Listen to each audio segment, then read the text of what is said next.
Hello friends, कैसे हैं आप सब। आई होप आप लोग स्वस्थ होंगे, अपनी तैयारी में व्यस्त होंगे। आज हम डिस्कशन करेंगे मैथ्स पेडागोजी। तो चलिए स्टार्ट करते हैं। क्वेश्चन नंबर फर्स्ट है, माध्यमिक विद्यालय में दो भिन्नों के गुणन की संकल्पना का परिचय देने के लिए निम्नलिखित में से कौन सी सर्वाधिक उपयुक्त प्रणाली है। संकल्पना का परिचय देने के लिए कलन विधि का प्रयोग किया जाना चाहिए। प्रक्रिया का चित्रात्मक रूप से प्रदर्शन करना चाहिए। महत्व दिया जाना चाहिए गुणन संख्याओं का पुनरावृत्त योग है।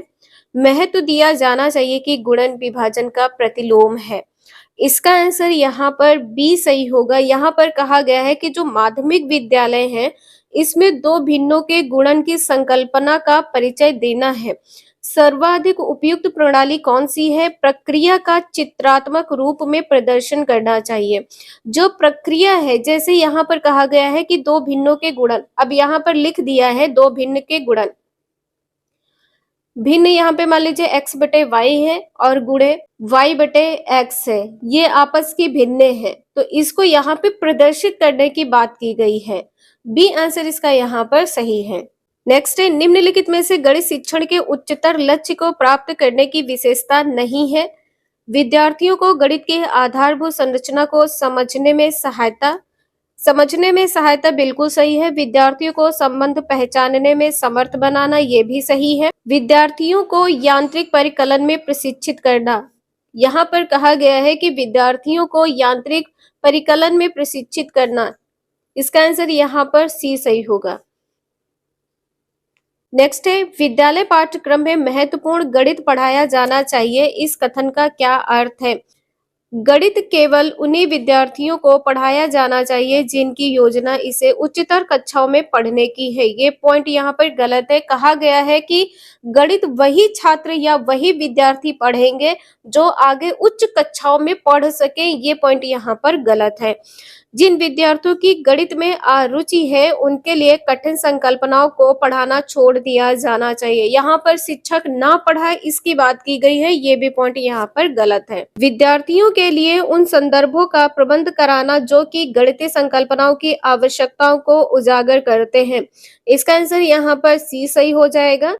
वे संकल्पनाएं जिनका वर्ष के अंत में होने वाली परीक्षा में परीक्षण किया जाएगा को विस्तार में पढ़ाना चाहिए, ये भी पॉइंट यहाँ पर गलत है। सी आंसर यहाँ पर आपका सही है।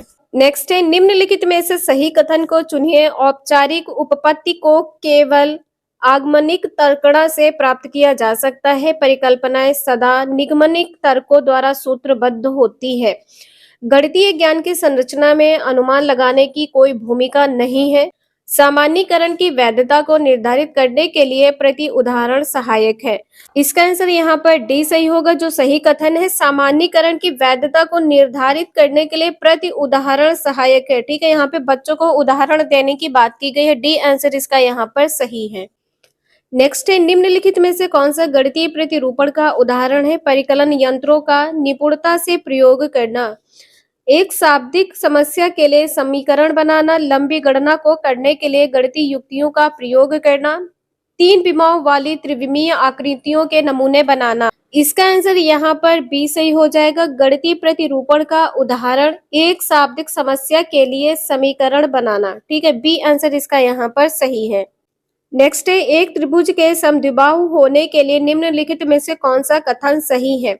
समद्विबाहु की भी यहाँ पर बात की गई है। इसके दो कोण समान है, पर्याप्त है, परंतु आवश्यक प्रतिबंध नहीं है। इसके दो कोण समान है, आवश्यक है, परंतु पर्याप्त प्रतिबंध नहीं है। इसके दो कोण समान है, दोनों आवश्यक और पर्याप्त प्रतिबंध है। इसका आंसर यहाँ पर सी सही होगा। नेक्स्ट है, निम्नलिखित कथनों पर ध्यान दीजिए।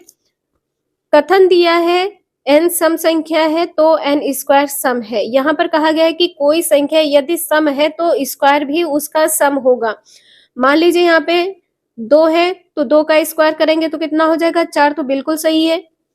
कथन बी, यदि n स्क्वायर सम नहीं है तो n सम नहीं है। इसका आंसर यहाँ पर आपका क्या हो जाएगा, ए। बी ए की प्रतिस्थिति है। नेक्स्ट है, जियोजेब्रा के संबंध में निम्नलिखित कथनों में से कौन सा सही है। यह ज्यामिति का बीजगणित में अनुप्रयोग है।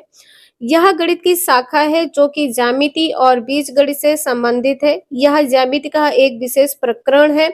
यह एक सॉफ्टवेयर या प्रक्रिया सामग्री है जिसका उपयोग ज्यामिति के खोज या अन्वेषण के लिए किया जाता है।